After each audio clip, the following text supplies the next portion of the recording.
What is captivating you tonight? Come on.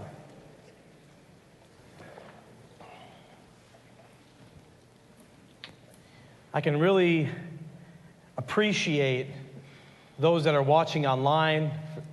I really appreciate every one of you that have come here tonight, and I can feel the presence of God at work in your life. You don't know, maybe you do know, how humbling it is to be up here to share a message among greatness. I look at each and every one of you as greatness. I look at each and every one of you as somebody who's going to go back into this world and turn this world upside down for the glory of God. I believe that. You know, I was preparing for this message, and it's clear as day. I was playing with my kids, and I put together a trampoline, and I did a terrible job. I did a terrible job putting this trampoline together. And I did have help, but I'm not going to throw him under the bus. I don't think he's here tonight. But anyways, it was not his fault. It was more my fault, because I'm not the best. How many guys in here are really good at reading directions? How many women in here are really good at reading directions? Look at that. Let's give it up for the ladies, man.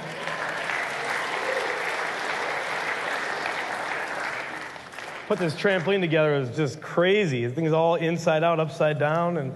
But my kids, they haven't fallen through. They haven't busted through the net. They're enjoying it. They're laughing. They're having a blast. So God is good. Amen. I must have done something right. How many of you feel like that's your life right now? You feel like everything you put your hands to, everything's inside out, upside down, and halfway done. Yeah, I know a few of you are. I'm still that way, but I try to get things done as well as I possibly can. But I was sitting there with my kids, and I kept thinking to myself, I kept hearing, tell them what you see. And in essence, I want to tell you what God sees.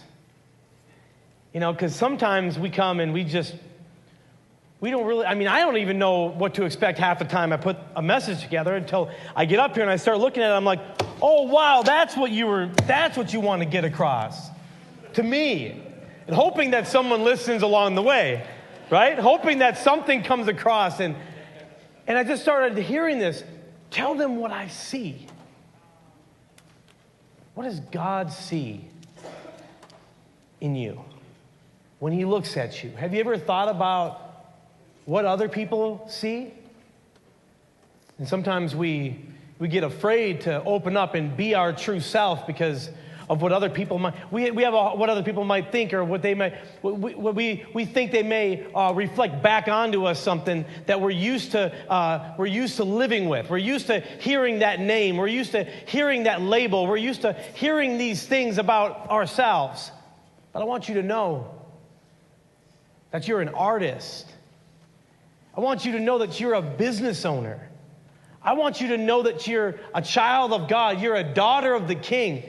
You're a son of the Most High God. I want you to see what God sees. I want you to know that you have, not only do you have potential, you have more than potential. You have abundance to do what you are called to do, right? I don't mean to get preachy on you, but I see mechanics with jobs. I see fathers learning and really taking responsibility to be a real father to their sons and to their daughters. I see humility. I see love rising up on the inside of you where there used to be hatred.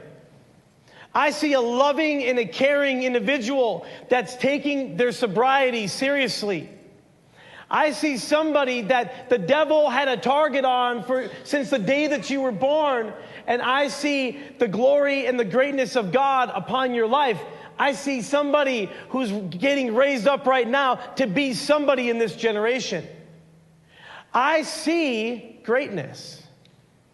I see somebody who has taken hold of things that have tried to take you down. Things that were brought to you and things that you chased. I see a survivor. I see a thriver. I see somebody who is an overcomer, somebody who is victorious over their addiction. I see greatness in each and every one of you in this place tonight, and each and every one of you watching online. Maybe this is completely wacky, but I see something absolutely amazing on the inside of you. I don't know what you have taken hold of in your life, but I want you to know that if you take hold of what God has for you, if you take hold of the steps that are laid out for you, I guarantee you won't be disappointed. I guarantee it. And if you are disappointed, you'll get over it 10 times faster than you did before, because before you were disappointed and disappointed and disappointed over and over, and it just drove your life. I want you to know that I see somebody who sometimes has settled for less, who sometimes has settled for what wasn't the best, but right now, what I'm looking at is somebody who is rising up above the occasion and is not settling for second best anymore. I'm looking at people that are going to take hold of the greatest things you have ever experienced in your life. I'm looking at world changers.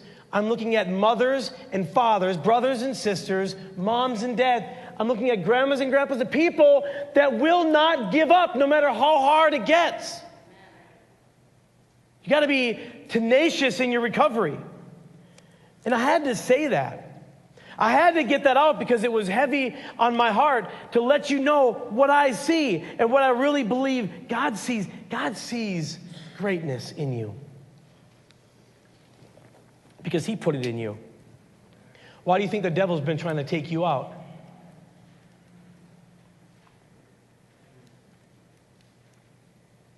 Why do you think the devil's been trying to take you out? I'm not even talking about just your whole life. If you look at your sheets, I don't even feel like going to the sheet, but I'm going to go there. This is real. This is every day for each and every one of us. And I just want to encourage you as much as I possibly can to take hold of everything that God has for your life, everything that He has put before you. Clear the table of everything else. I don't know what you have placed on your dining room table. I don't know what you have put aside for a later time. I don't know what you have put as a spread out for yourself to feast on, but I'm here to tell you tonight that it's time to clear the table and to take hold of the finer things of life and to get tenacious about it. Look at this. Tenacious is tending to keep a firm hold of something. How many of you have had a firm hold of something in your life? But it's tried to take you out many times. Many times we try to take hold of something that's killing us, clinging or adhering closely to it. A tenacious grip, I'm getting some feedback. A tenacious grip, firm, tight, fast, clinging, not readily relinquishing a position, principle, or course of action determined. I want to get you guys come up here for a second. Nate and Ash, come up here. Yeah. I wasn't going to, but I'm going to do it. See, in our addiction, I want you over here and then right here. In our addiction, now, I want you guys, I'm going to firm grip. All right. In our addiction, we had things that gripped us real tight, right? You can name it. I'm not going to have you name it right now, right? Because some of the things that we cling down to real heavy, man, it was shameful. Man, it was terrible. But other things, they didn't look so terrible. But I'm telling you, look at it. So here, in our addiction, we have things that are pulling. Now pull. You can pull on this side. That are pulling us. Just keep pulling. And then I say, And just kind of going back, like, oh, I'll come over here for a little bit. I'll drag you along. Keep going, keep going. I'll drag you along a little bit. Oh, and then go this way. And I got a firm hold on just about anything that I want. What does this represent in your life? What have you taken hold of that has pulled you all over the place and spun you out? Women, men, drugs, pornography, gambling, sin, darkness, whatever it is. And see, when you take hold of it, when they move, you move with it. Whenever you take hold of, whenever it moves, you move with it. Why? Because you're captive to it. Let's give them a hand. Whatever you take hold of, you become a captive to it. It drags you wherever it wants you to go. See, whenever you have a chain around your neck and you're bound up by darkness, by your addiction, guess what? Your addiction tells you what time it is. Your addiction wakes you up and says, it's time to get high. It's time to shoot. It's time to smoke. It's time to do this. It's time to do that, right? Your addiction has your time frame. You don't own nothing. You don't have any control of nothing. Your addiction has you chained up. You're a companion to your addiction. And when you're tenacious about your addiction, you take hold of it, it takes you. You think you have control of this thing? I guarantee you it will take you out and spin you out and spit you out just as fast as you took the first hit. And I know that I'm among people that understand that, but for some sick, twisted, demented reason, we keep going back and eating our own vomit.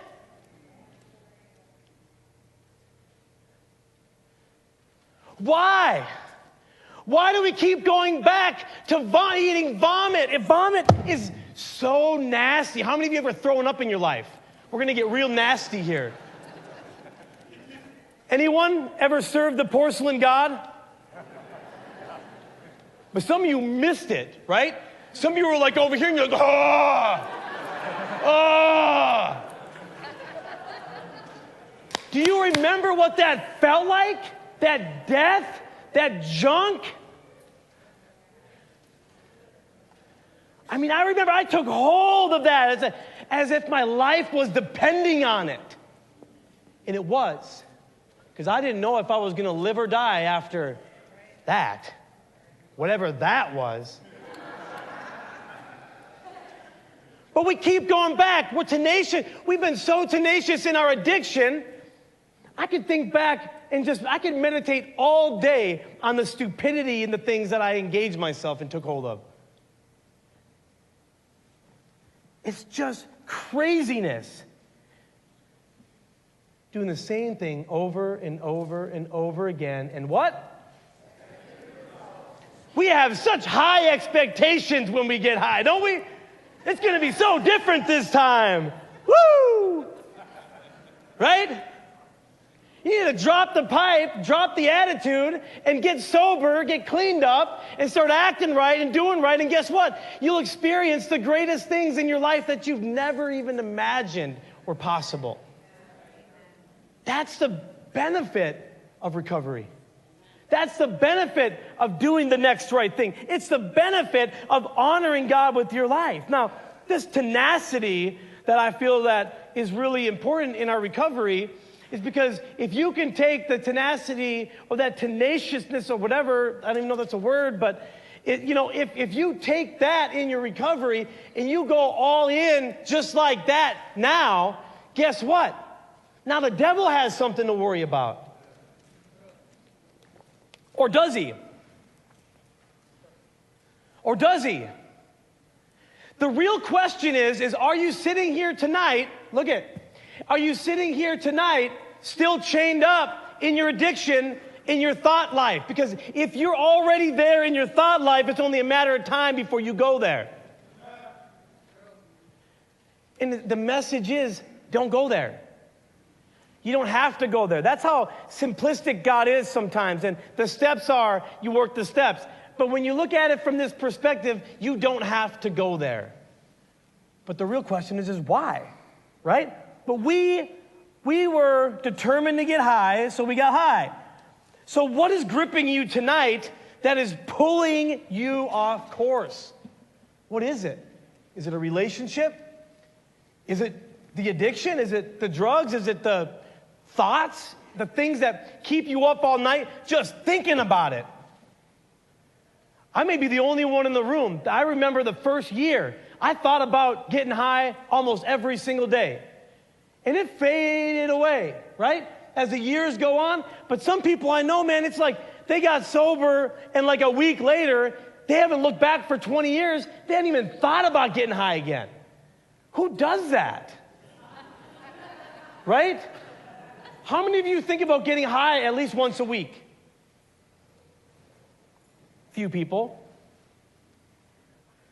It can take you, if you just start thinking about it, it can pull you off course, just your thought life alone. You don't even have to be getting high. Now, when you have this tenacity in your recovery, it bursts faith in your life. Look at this, complete confidence.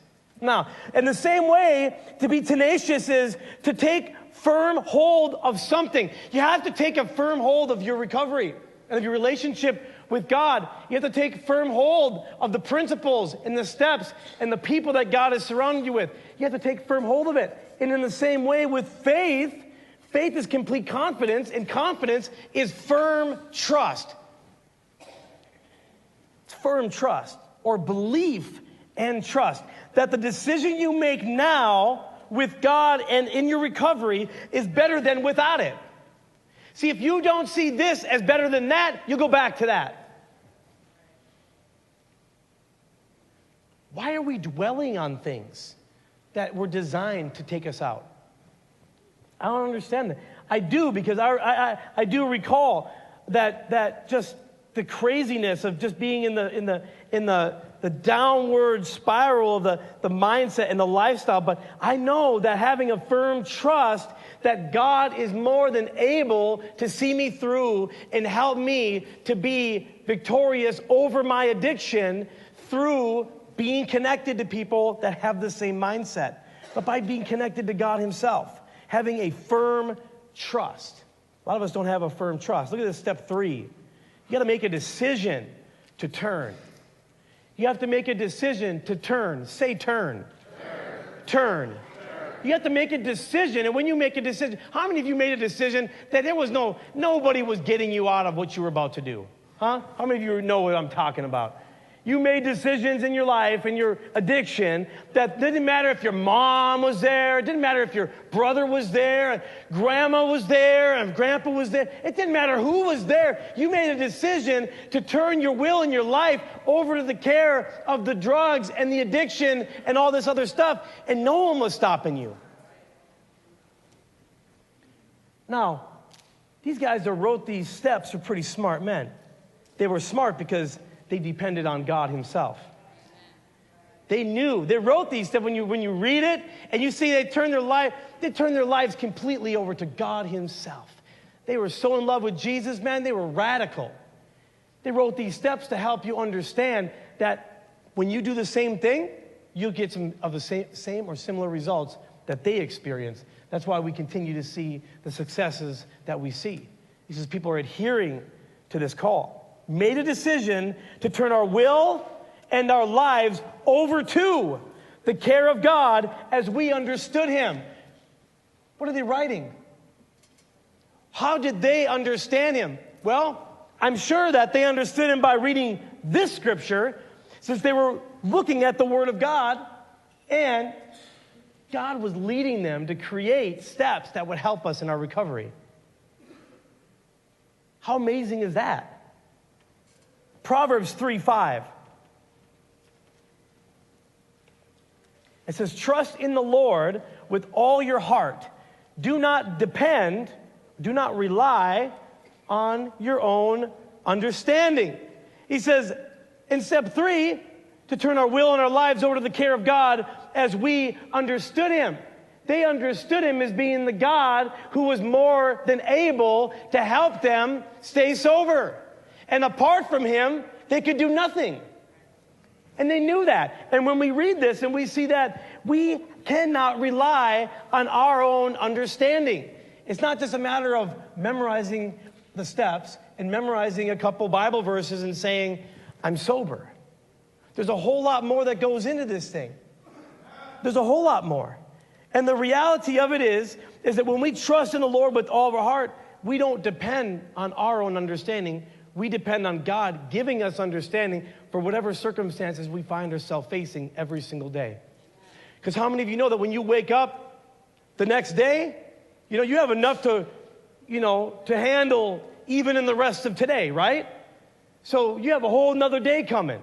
You're going to need a whole nother level of understanding tomorrow when you wake up, because you haven't faced what's coming tomorrow yet. How are you going to face what's coming tomorrow?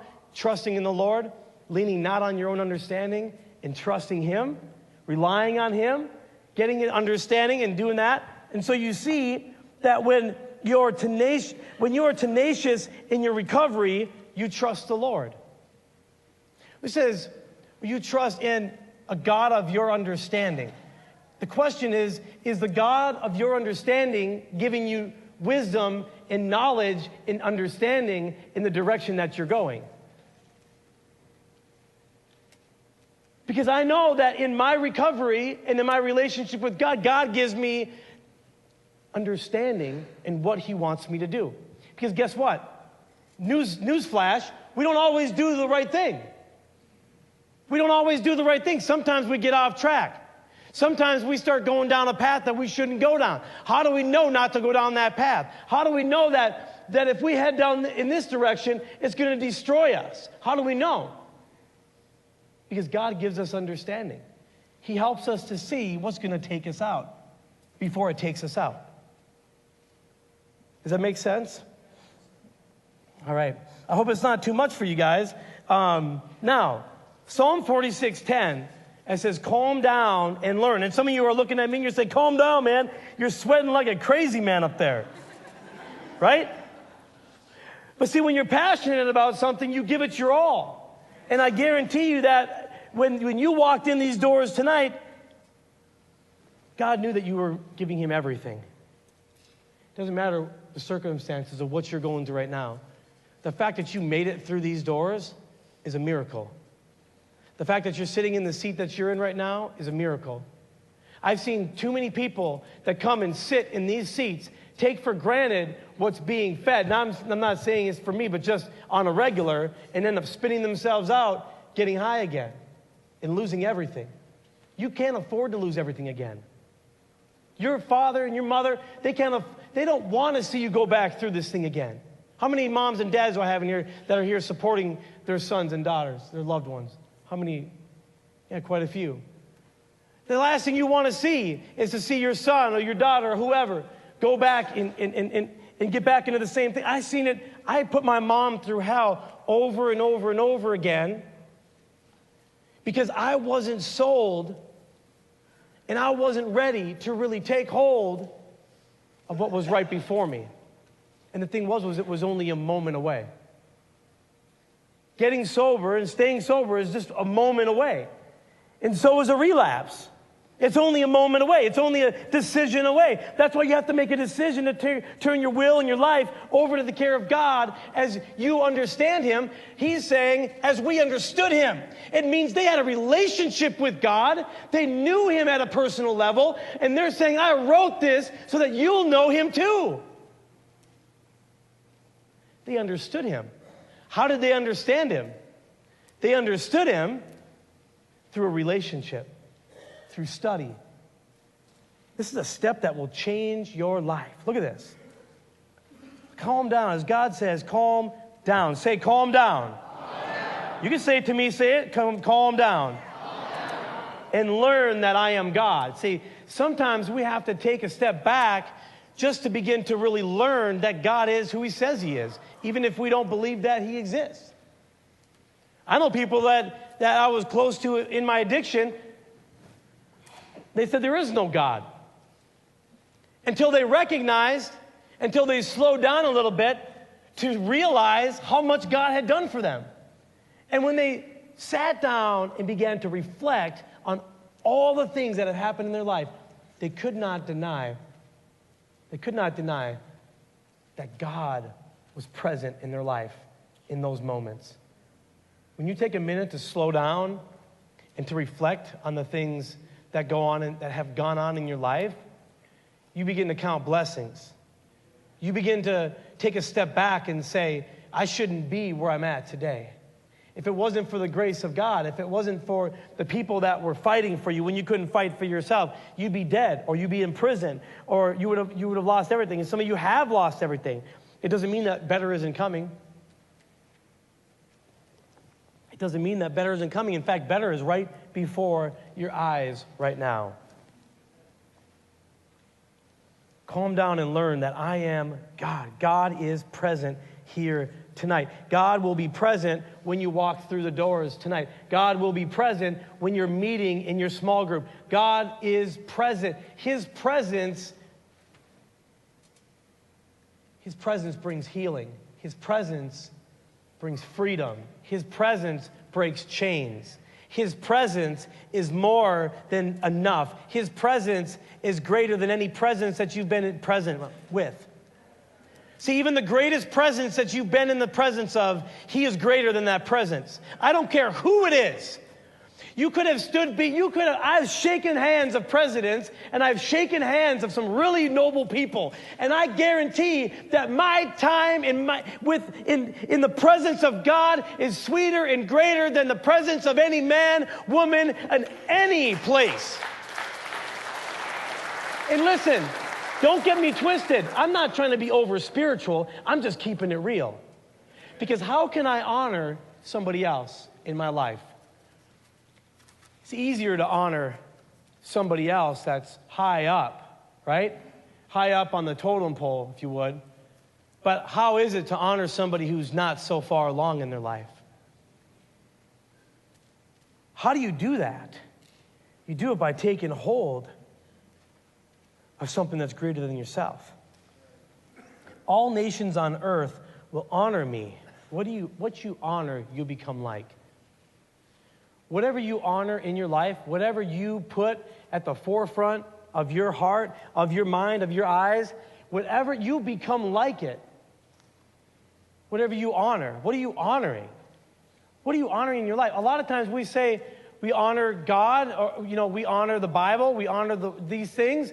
We say we honor the steps. We say we honor our sponsor. We say we honor our mother and our father. We say we honor these things in our life. We do it with our lips, but our hearts are far from what we say we're honoring. But the greatest place of honor should be God himself. He's the one that makes these steps work. If you work them, it promises that he'll have a spiritual awakening as a result of these steps. Now, but what are you awakened to? Right? What are you awakened to? You honor God. What you honor, you'll become like. Look at this now. Philippians 3:12. Take hold of the prize. Now, if you have a tenacious recovery, you'll need to have tenacious faith. You can't have a tenacious recovery without tenacious faith. Because you can be sober and miss it all. You can be sober, clean, for a really long time and completely miss. I know plenty of people that are sober and clean, but they're the most miserable people to be around. Why? I guess I don't know 100%, but I'm imagining that they haven't yet taken hold of the best that God has for their life. And I know this. I know what it's like to not take hold of the best because I've taken hold of things that have tried to take me under over and over and over again. Now, Philippians 3:12 says, running toward the goal. I have not yet reached my goal, and I am not perfect. But Christ has taken hold of me, so I keep on running and struggling to take hold of the prize. The prize. What is the prize in your life? In my recovery, in my faith, my prize is eternal life. My prize is eternity with my Creator. My prize is my relationship with Jesus on a regular basis. That's what keeps me going every single day, 24/7. He is the God of my understanding. He is the one that keeps me moving forward. Now, I take hold of whatever He wants so I can reach the goal that He has placed before me. I'm not perfect, but I know somebody who is. It's good to know somebody that's perfect. Let it sink in. I'm not perfect, but I love to know somebody who is. See, some of us have surrounded ourselves with those phony know-it-alls. You got to get rid of it. And maybe that's you. You got to get rid of it. Whatever's going on in your mind or your heart, thinking you know it all, you got to lay it out. Lay it down. Get rid of it. And the people that are around you, that they know it all, and you can't teach them anything, and you can't get around them and have a normal conversation, just move on. Right? Just move on. I mean, you got to take hold of this thing and know that you're not perfect, but either you know somebody who's perfect or you don't know, but I'm telling you what, I do know someone who is, and his name is Jesus. He's the author and the perfecter of my faith. He's the author and perfecter of your life. He's amazing. And when you look at these steps, you can't ignore his handiwork all over him. Now, but Christ has taken hold of me now. There's he says, so I keep on running and struggling to take hold of the prize. How many of you have had to do a little running this past week? Huh? How many of you have run from the cops over the last week? How many of you ever ran from the cops before? Right? See, what you were really doing is you were really running into the greatest thing, the best that God has for your life. So you didn't know, but when you were running from the cops only to get busted and only to get handcuffed, right? I heard this from Bishop Earl Gilchrist. He used to say this. He says, whenever you got arrested, you know what it was, right? You're being placed under arrest to bring you to a place of rest. See, some of you guys need to be put under arrest so you can enjoy your time of rest to start getting this thing right.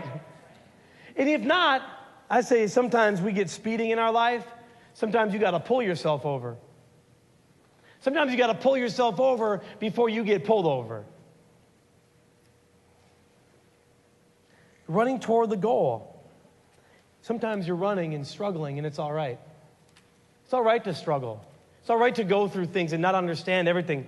But to have a sponsor to work with, a mentor, your pastor, to have a relationship with God where you can really understand the direction that he wants you to go so that the struggling doesn't take you under, so that the struggling doesn't take hold of you, so you can take hold of the prize.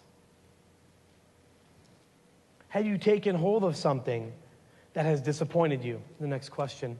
Have you taken hold of something that has disappointed you? As I said before, many times in our recovery, we take hold of things, we grab a hold of things that disappoint us in the long run. And if we are completely honest with ourselves, we knew that. We knew it was going to be a disappointment before we ever took hold of it. You know that relationship that you have right now is only going to disappoint you in the long run because you knew from the get-go it didn't start right. And you know right now that it ain't right. You can have, now there is no perfect relationship, but I guarantee you, I've been in multiple relationships, and now being married, I'm so grateful that I am now married, and I have a beautiful wife, my beautiful wife, Erica, and our 6 kids. You know what? I have an amazing life. I've taken hold of the greater things in my life. And see, now I have some awesome people to spend the rest of my life with when all the other people that I took hold of and all this other stuff, guess what? Gone. Gone. See, sometimes we know that it's a disappointment before we take hold of it. So why do we keep taking hold of things that are disappointing us? Look at this. Disappointed. Do you feel disappointed? I know so many people that are just radically disappointed with their life. They don't want to go on there. I'll tell you what. Look at this. Disappointment, the feeling of sadness or displeasure caused by the non-fulfillment of one's hopes or expectations. You ever hear that saying, I got my hopes up? How many of you ever got your hopes up and they went down just as fast as it was up? Huh? We get our hopes up, we put our expectations really high, and for many of us, we're sad because we are masters of our own destruction. We're masters of our own destruction. We are sad and not pleased because we have committed ourselves to things that we already knew were going to destroy us in the first place. We're disappointed, but many times, we bring on our own disappointments. If I'm counseling someone, I'm sitting in front of them and I ask them, what are you disappointed about? Well, I was kind of hoping that I would have this position, but so-and-so got the position, and they're not even qualified for the position. And they're all disappointed and sad and twisted and all jacked up. Nobody's going to promote you at that level. Right? And so you just carry that on, and you're not going to get anywhere that way. We create it within ourselves. And the sadness, people, and I'm not knocking being sad or being depressed. I know it's a real struggle, and I struggle at times. But I'm telling you, you can't stay there, you guys. We can't stay at a sad, depressed, kind of like, I just want to give up everything kind of mode. I'm telling you what, I know that struggle is real because I have personally been there, but I have absolutely nothing to be depressed about right now. I have nothing to be depressed about. I have nothing to be sad about. I'm sure within another week, I probably could be. But I am determined because I've taken hold of something better than depression. Come on. I've taken hold of something better than sadness. Although these are real, the emotions are real, the struggle is real. But I'm taking hold of these things, and it carries me to a whole nother place. When you're tenacious about your recovery, it takes you to places that you never even dreamed of. And it's hard to see it. It's hard to see those other places and those other things because we're so used to seeing what we've settled for. We're so used to seeing what we've settled for. But there's so much better. Remember what I was saying in the beginning? You're better than that. You're greater than that. Look at this. Disappointment. If you live from disappointment to disappointment, you will never take firm hold of your divine appointment. There's a divine appointment on the way, and if you stay stuck in the disappointment, you'll miss your divine appointment. You'll totally miss it. If you don't get the job, the person doesn't show up on time to pick you up, the bus is late, you miss the bus, and another bus came, another bus is coming. Guarantee you missed that one bus, there's another one on the way. Probably with a more pleasant bus driver. Right? You missed that one because God knew if you got on that bus, you would have probably snapped on the bus driver because of the day you're having. Right? Sometimes the things that pass us by, they just need to pass you by. So you're not disappointed again. Release what's disappointing you mentally now and move on to better things because better things await you, but it's up to you whether you're going to grab hold and be tenacious about this recovery and take hold of it. Take hold of these things that are coming your way. There's so many blessings, so many good things. We're so easily distracted by what we used to have and by the way things used to be. We don't even know how to eat like that because we've never been there before. Psalm 145, 15 through 16. I'm going to cruise through this part. Open your hands and grip satisfaction, okay? The eyes of all look to you, and you give them their food in due season. You open your hand, you satisfy the desire of every living thing. What do you desire? What are your eyes looking to? Where is your heart moving towards? What is your heart open to? In your recovery, in this battle, some of us are going through this battle of staying sober another day, right? It is a real struggle. It's a battle to stay sober another day, but I'm telling you, it gets better.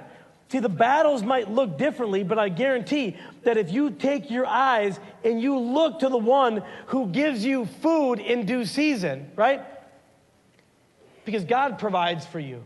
You don't have to worry about the food, the clothes, the things that you need on a regular basis. God's got your back. just take the next step. What step are you on? What are you and your sponsor talking about? What are you going through? I'm telling you, if you open up your hands, you can decide. You can decide what you're going to take hold of. But if you open up your hands and you look to the one who has opened up his hands to you, you will never be disappointed again. Because you'll be going directly to the source of the one who gives you everything that you need. And see, most of the time, we're disappointed because of the things that come our way. They weren't what we thought they were. We expected something totally different. It's like, oh, wow, I was kind of hoping for this, but that came my way. I was kind of hoping for that job, but this job came my way. I was kind of hoping for that sponsor because of, I can pull a wool over his eyes, but I got this guy, and he's always on my case. I was kind of hoping for this pastor, but we got this pastor, and he's always saying that. But maybe you're always hearing that because you're supposed to hear it. And maybe when you actually adhere to it, you'll stop hearing that, and then you'll hear something else. God will give you his best. We've been threading that throughout this whole message. Matthew 8:14 through 17 says this. Are you ready to be made well? See, some of us aren't even ready for our own well-being. Ouch. I know my time passed me over and over again. Over and over again. It's like, are you ready to get well? Yep, I'm going to wait another week, just keep killing myself slowly with this addiction and everything else. Are you ready to be made well yet? It's here. I'm ready to help you. I'm ready to heal you. All this stuff. It just keeps passing right by. Look at this. Jesus went to the home of Peter, where he found that Peter's mother-in-law was sick in bed with fever. He took her by the hand. He took hold of her. See, Jesus was tenacious about what he did. That's why when you read the Bible, things look so crazy. And the fever left her. Why? Then she got up and served Jesus a meal. See, when somebody does something for you, thank them for it. You know what? Give back to somebody else. We're so used to just taking. Like we expect that if you live your life expecting that everybody owes you something, whether it's the government or it's your boss or the person next to you, your husband or wife or whatever, if there's a weighty expectation, like you'll never be pleased with anything, and you'll be miserable, even in your recovery. And that's a word for somebody tonight. You got to get grateful for what you have. And because you can't forget about where you came from, because when you serve, things begin to break loose. And you'll see this right here. Look at this. That evening, many people with demons in them were brought to Jesus, and with only a word, he forced out the evil spirits and healed everyone who was sick. Why? Why were these people getting healed of their diseases? Why were evil spirits being driven out of them? Why? It's always a question when you read the Bible. Why? Why did Jesus do that? Why is the Bible even written? When you get a closer look at it, you recognize that these people had an open heart to receive. They wanted to take hold of something greater than what was in them. The demons that were inside of them were destroying them, and they were done with it. What are you fed up with? What are you fed up with in your recovery that keeps taking you under? Look at this. These people were so sick of the fevers, sick of the demons. They were sick of all these things. And he says, he forced it out with a word. He forced it out with a word. How amazing is that? I don't know why it doesn't always happen, but I'm telling you something about it with these ones. So God's promise came true, just as the prophet Isaiah said. He healed our diseases and he made us well. Here's the neat part. This was already written about before it happened. See, there are things that are already written about your life that haven't yet transpired in your life, in your recovery, in your day-to-day walk, in your family. There's things that have been written by God in your life, just like when you're working the steps and you're wondering, why am I not there yet? You just got to keep working, right? Keep taking steps of faith. Keep moving forward. Keep doing the next right thing. But the next right thing doesn't always exude what is the better thing.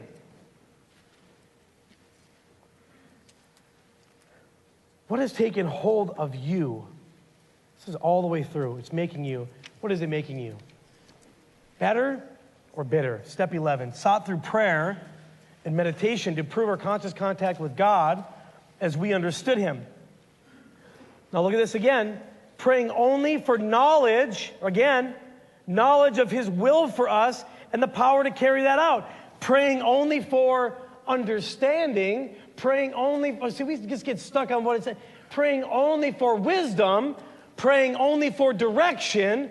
Praying only for these good things, that the knowledge of His will for us and the power. What did these guys know? What did these guys know when they wrote the steps about power? They knew the Spirit of God. They knew the Spirit of God at work in their life. They knew the Spirit of God at work in their recovery. They knew that the alcohol would take them out. They knew that the drugs would take them out. If they didn't have knowledge of His will, do you have knowledge of His will for you? 'Cause I'm telling you, the knowledge of His will for your life is absolutely amazing. And when you have it, you know it. When you have it, sometimes even when you doubt it, you know you have it. Right? I know some of you didn't come for a sermon, but I'm assuming we kind of got one. It is what it is. It's God moving in your recovery because He wants you free.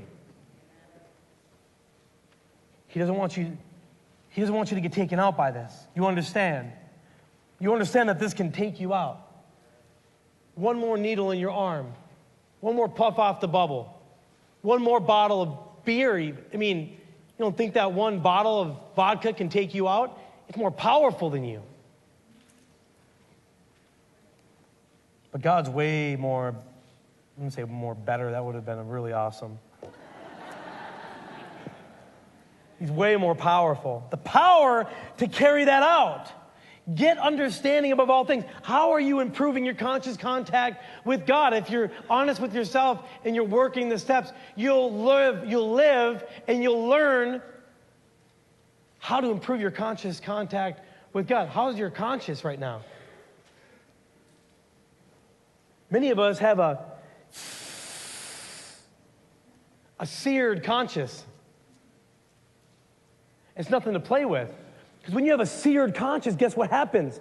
You go and do whatever. You get tugged this way, you go that way. You get tugged this way, you go that way. With a seared conscience, anything goes for you and for me.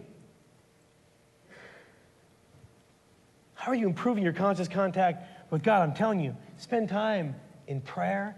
Spend time with your sponsor. Spend time feeding from the knowledge of God and the power to carry out where He's bringing you. Because where you're going, you need knowledge and you need power. And it's not coming from you alone, my friend. You can't lean on that because that ain't going to hold you to where you're going. All right, so we're going to close it up with this. Prayer, this is the prayer now. Kay Arthur wrote this. I found it online. Pretty awesome. It says, God, the waves are relentless. My strength is gone, and I feel like I'm drowning. Rescue me and give me strength to hold on to everything I know about you, even when I can't see you. Even when I can't see you. See, you may not be able to see it right now. You may not be able to believe it right now. You may not think that you have what it takes to take hold of it right now. But I guarantee if you're here under the sound of my voice right now, and you made it through these doors, you're sitting in this chair, you have what it takes to take this thing to the next level. You have it. You have it. But you got to take hold of more.